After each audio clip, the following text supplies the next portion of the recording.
Olá, meus amigos do Portal Jurídico Bebendo Direito. Vou trazer para vocês hoje uma dose super importante ligada ao direito processual penal.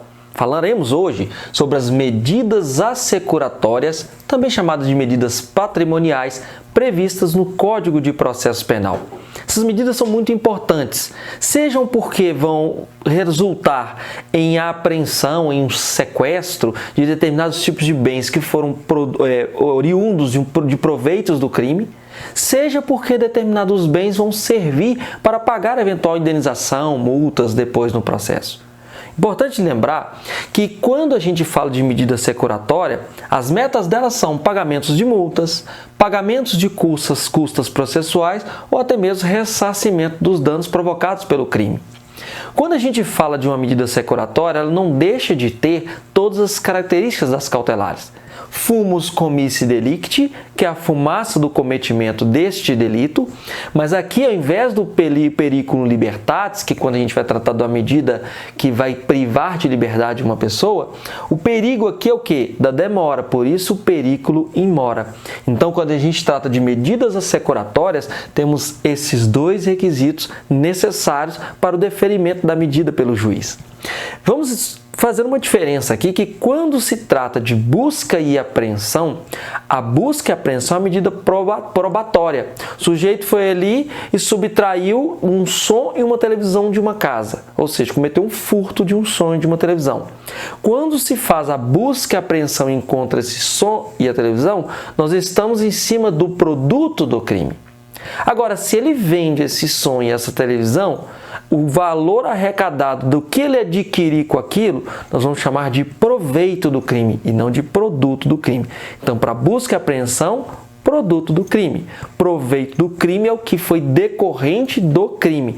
O sujeito pratica o tráfico de drogas. Daquilo tudo que ele faz com o tráfico de drogas, ele adquire patrimônio, isso vira proveito do crime. Vamos lembrar aqui que a modalidade de medida assecuratória, denominada sequestro, este sequestro previsto no artigo 125 e seguintes do Código de Processo Penal, nós estamos falando de proveitos desse crime. Então, o sequestro vai incidir sobre bem imóvel. Agora, eventualmente, um sequestro pode incidir sobre bem móvel? Pode, quando não for possível fazer a busca e apreensão do artigo 240, quando não for o produto direto do crime. Então, vamos supor, o sujeito foi lá e praticou o crime de tráfico, comprou um imóvel, comprou um carro e comprou móveis dentro de uma casa. Tudo isso pode eventualmente ser sequestrado? Pode. Esse sequestro vai ser do bem imóvel e também dos bens móveis resultantes daqueles produtos do crime que foram alienados, vendidos ou feitos de patrimônio e que foi resultando, portanto, em proveito do crime. Agora, a hipoteca legal, que a gente chama de especialização de hipoteca legal, dos artigos 134 e 135, ele vai buscar conservar a solvabilidade desse devedor, dessa pessoa que cometeu esse crime. Para quê? Para que esse sujeito fique solvente para eventual responsabilidade civil decorrente da prática do crime. Então, esse sujeito praticou um determinado tipo de crime. Vai-se no patrimônio lícito dele para que possa garantir que lá na frente, quando houver uma responsabilidade civil decorrente desse crime, ele possa pagar uma indenização, por exemplo, para a vítima. É aqui que se chama especialização de hipoteca legal. Essa especialização, portanto, vai incidir sobre bem imóvel. Por fim, como última medida assecuratória que a gente vai tratar do Código de Processo Penal, nós temos a medida de arresto. O arresto previsto no nosso artigo 136 e 137 do Código de Processo Penal, nós temos ali o arresto sobre bem imóvel. Vocês podem perguntar, mas não seria a mesma coisa? Porque o arresto não tem a mesma finalidade de solvabilidade, de manter o devedor solvente numa eventual ação de responsabilidade civil decorrente do crime que ele praticou? Sim, porém o arresto é uma medida preparatória, mais rápida, preparatória para que se faça a especialização de hipoteca legal. Por isso que inicialmente ela incide sobre imóvel, ela é só preparatória.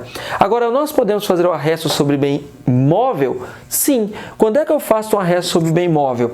Quando não é encontrado bem imóvel no caso da especialização da hipoteca legal, ou quando mesmo encontrado esse bem imóvel, ele não for suficiente para cobrir essa eventual despesa decorrente da responsabilidade civil pela prática do crime realizado por um sujeito. Agora, o que a gente tem que lembrar ao final é que medidas assecuratórias, portanto, do Código de Processo Penal, ela vai ter requisitos próprios, ela tem objetivos próprios e ela está dividida aqui em 3 e que não se confunde com busca e apreensão. Portanto, nós temos o sequestro, que vai em cima do proveito do crime, incidente sobre bens imóveis e excepcionalmente sobre bens móveis.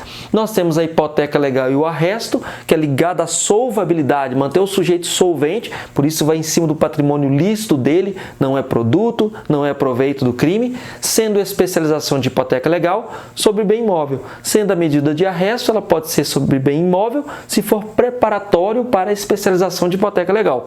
Ou pode ser sobre bem imóvel se não houver bens imóveis suficientes aqui na hipoteca legal, ou mesmo se tiver bens imóveis, eles não vão cobrir totalmente as despesas dessa pessoa acusada desse crime. Bacana? Aí fica essa dose do Bebendo Direito para vocês hoje. Até a próxima!